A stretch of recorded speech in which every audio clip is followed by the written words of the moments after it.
Then the last one I have is from Jessica Tran, and she says, "How do you deal with a friend that you care about that seems to have a victim mentality? In this situation, it feels like sometimes she wallows in her sadness instead of trying to look for solutions to her problems, and being around her is emotionally draining. I would like to sit down and talk with her about this at some point. What would be your advice?" I have some, but do you want to? I mean, to some degree, you can only change people that want to change.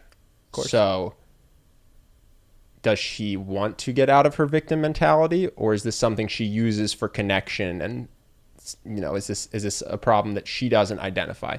Because if it's the latter, I actually think that unsolicited advice often goes pretty poorly. Yeah. So you can decide how much time you want to spend with this person, given that they're not enjoyable for you to be around.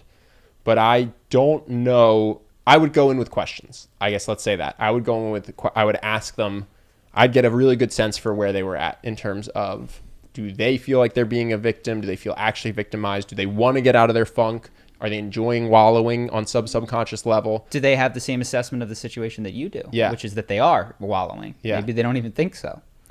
And that would really determine my behavior completely, which could range anywhere from trying to give them as much help as possible to lovingly telling them that I'm here for them if they need me, but I'm burned out from always being there. And so I'm not down for talking about the same exact thing every single day unless action's going to be taken. But I am down to hang out, and I am down to be a shoulder when it's needed. It would really depend on my information gathering.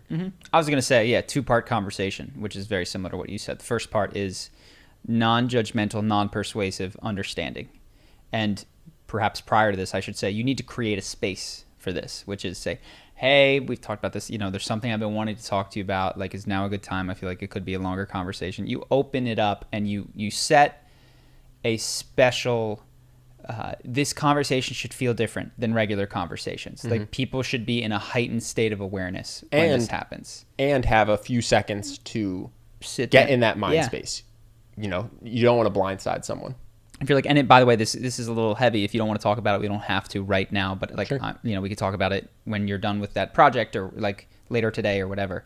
So you create the space. The first part is understanding, and it's, I would say, compare and contrast your worlds. Be like, here's what I'm seeing, but I don't know if this is what you're seeing. That you seem this. Is this the case? Is it not?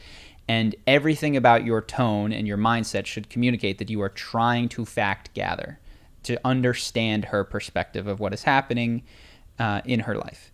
And then, like Ben said, there ought to be a second part of the conversation of varying lengths depending on what she says. If she expresses complete disagreement with your state of the world, this is going to be a shorter conversation, at which point you say, well, so here's the thing. At this point, I'm going to venture outside of my my zone of influence right now and just like tell you what I'm recommend unsolicited. And I know that's not a good thing to do, but here I am doing it anyway.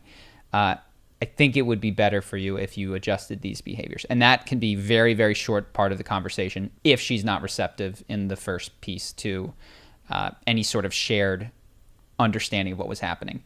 If she expresses in that first piece, she's like, yeah, I know, I see it, I don't know what to do, then this becomes a longer part, which is all of the things that Ben said. Do we I can't continue to be here all the time. Here is my availability. But in that section, you want to be honest about where you are feeling right now, honest about where you're willing to be in different scenarios of her behavior. And I think that that's going to require you to sit down prior to this conversation and really think, okay, if this behavior continues, how much more commiserating do I have left in me? If this behavior tapers off, how much more do I have in me? And I think it's totally appropriate that friends get more understanding, leeway, and an ability to dig into a debt than a stranger does. But it shouldn't be infinite. That's not what friendship is about, is infinite tolerance for behavior.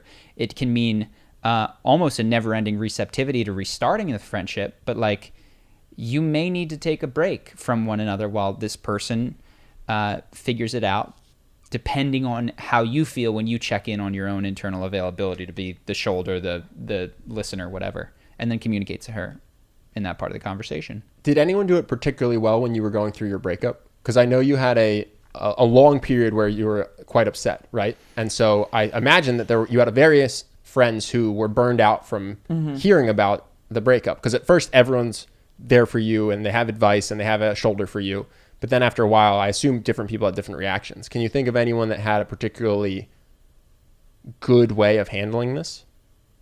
Trying to think, what were the various ways? I don't remember. It was a while ago. It Yeah. was many years ago at this point. So you kind of told me similar to what you said. You're like, hey, I'm kind of tired of this at some point, and you listened for a while prior to that. And I don't think that it definitely wasn't bad. I got the message, and what I did at that point was be more cautious in what I shared with you. And that wasn't wrong. You know what I mean? There was nothing that like he doesn't want to hear about the emotion of the day. Yeah. Like, well, it's kind of the same conversation for months. And so I think what I was hoping to communicate, and maybe I didn't do perfect, is like, no. when there's an update, like I'm here. And when you want to take action, I'm here. Mm-hmm. But I've burned out of the just the sharing of the pain. Or the predictable cycles even. It was like, sure. Yeah. It's like, oh, today was good, yesterday was bad, you know, like, and she called and then she didn't call, you know, I mean, like I've heard this story 10 times. Yeah. And it was a fun one. If it's a the good same breakup. story that I've heard, I don't want to hear, you know, the update of her calling again is not actually an update. Yeah, exactly. So, and I think that was appropriate. And, you know, it forced me to, did I like it in the moment? I didn't hate it. I didn't love it. What I would have loved to hear is, hey, I'm here every let's day. Talk only about this. You know what I mean? Like, don't even ask about me. Who cares? Like, that's what I would have loved to have heard. Yeah. But it was appropriate, I think, for the scenario. So yeah, she might not like this, but that doesn't mean that it's not the right decision for both of you in the long run. No one stands out as like, oh, they handled it excellently. I'm not fishing. I'm just curious. No one handled it terribly, I don't think. Honestly, the worst thing that you can do is to secretly harbor resentment and allow it to build past a point where this person, because they're so sad, doesn't even see that they're causing it. Like, at least give them the opportunity to avoid digging deeper into the resentment. And so, you know, our friend, and he was on the podcast, Benji, like, I think just got so upset, and we lived in different cities for a while after that. He's just like, I can't fucking handle these guys complaining about their ex-girlfriends anymore. And not that was wrong. It was completely his choice. Actually, for me, it was just, I can't stand your girlfriend because I was still with her. You were in exes at that point. It was, I'm tired of hearing about your ex, and I don't want to be in the same country as your current girlfriend. So the little backstory is we all lived together in Brazil, and Benji and another friend of ours were still very good friends. We're like tired of the, like Ben said, his current girlfriend and my being regularly upset about my ex. And so we took a year or so where we were in different cities. Couldn't get further away. California and the Philippines. And the Philippines.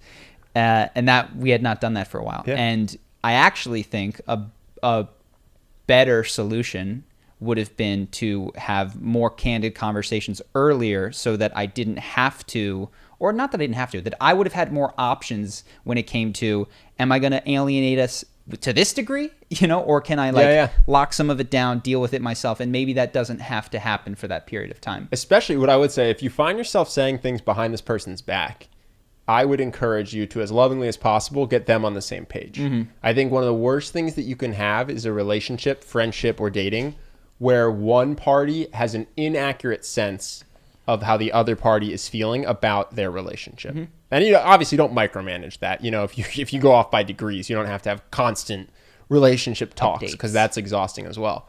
But yeah, my thing that I would suggest is get on the same page so that you both can have honest conversations so that you don't develop an unspoken separation. Yeah. Yeah, that would be the only thing. And again, I have no ill will towards Benji because like I would have probably done the same thing. It's tough to sit down and say how frustrating someone's regular behavior has made you feel. Yeah, we got lucky. It all worked out. Everybody's still super close. It's all good. All good. But good luck.